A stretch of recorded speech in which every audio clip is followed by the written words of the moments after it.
Hello. For this scenario, you are teaching a course, English Language Development, which is designed to improve academic language as well as improve reading, writing, speaking, and listening in English. This is the level 4, so one of the higher levels that students can take in high school. There is a unit on short stories that you are going to do with your students. The content are going to be elements of short stories. That includes things like the exposition, all the way up through the climax and the falling action, as well as story elements like conflict or theme.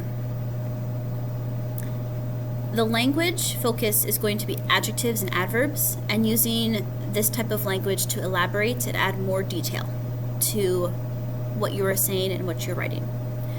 The question that you have to answer is how do you implement content and language integrated lessons into your content classroom, and more specifically in this case into the classroom I just described. I'll pause the video and let you think.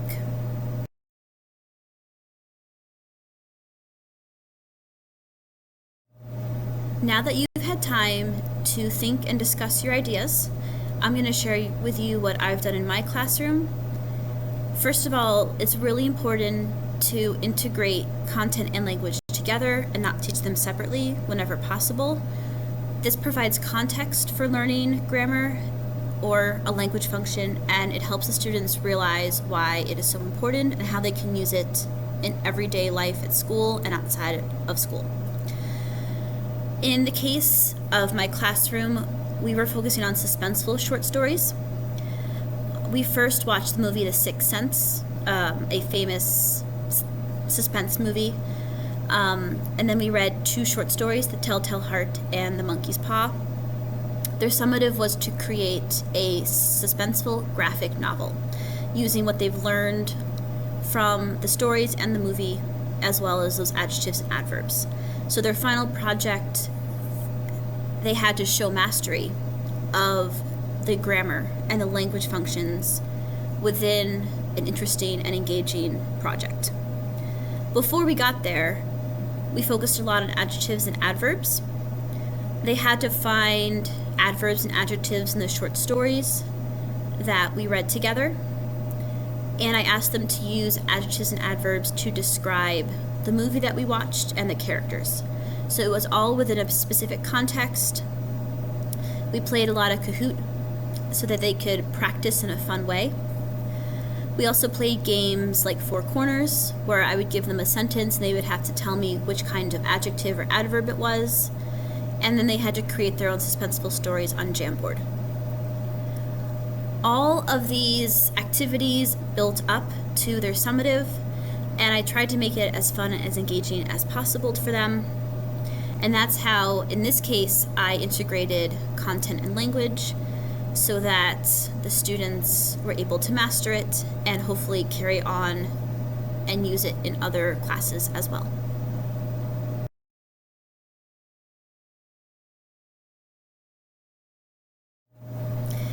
Hello. In this scenario, you are teaching an English class focusing on literature as well as language development, and your students are emerging bilinguals. Some of them are long-term EBs, and some of them have arrived in the last year or so and have been in the American school system for less than 2 years. Your focus for the particular lesson of the day is teaching inferences, and you want to focus on ultimately having them draw inferences from academic texts like books you're reading in class or educational videos that you watch. These videos or books that you use are age appropriate and culturally relevant and culturally appropriate for your students. The question that I have for you is, how can multiliteracy pedagogy contribute to your multilingual English learners' access to and representation of challenging content concepts, such as making inferences? I'm going to stop the video and let you think and discuss.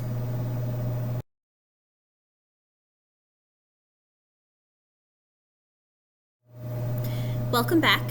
Now that you've had time to think and discuss your ideas with your classmates, I'm going to share what I would do in my classroom. I would first make sure to put everybody into small groups of 4, maybe 5 maximum. I would be sure to mix the groups up, so I would have different backgrounds, different home languages, and different strengths.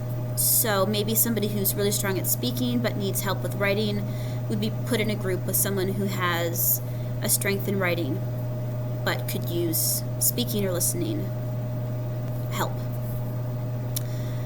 In those groups, I would make sure to first activate their funds of knowledge on whatever the topic or the theme is going to be.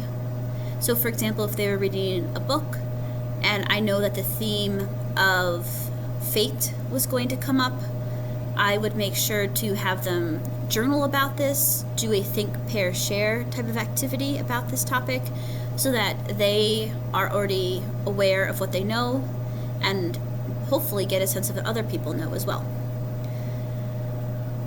I would then focus on the real-world application of making inferences, and this would be a whole group instruction activity with some time for group work, but then we'd eventually always come back to whole group activity. I would use real cases. So for example, I would say a student is crying in the hallway, they're all alone, they're clutching their phone. What happened? And then I would ask them to make inferences about what they understand about this scenario and why the student is so upset. Or maybe the student's happy, depending on how they understand the situation. Once they're comfortable doing that, I would help them bridge the gap from the social application of making inferences to a more academic way of making inferences by using examples of books they've read in that particular class, or if I knew what they had read in a previous English class, I would reference those books as well. When talking about specific examples, I would choose a quote and then provide guiding questions, such as how does this person feel, how do you know, and repeat those questions so that students get used to seeing them and they start to ask themselves those questions. When they read whatever that chapter is or that article, I would encourage them to look at it with a critical lens and think about whose voice is dominant, which one is missing, why do you think it's missing, and what can you infer from that? So again, making inferences in an academic setting. After they have time to read, I would have the students again work in their groups, and so they could answer those questions, critically look at the text and figure out whose voices is missing and why is that. They could co-create meaning together and find examples of inferences they made, whether individually or together, from their reading material. Again, a book, an article, some kind of text. In this way, they could help each other access something that maybe the reading material is challenging, or maybe making inferences is challenging, which has been my experience with working with my population of students, emerging bilinguals.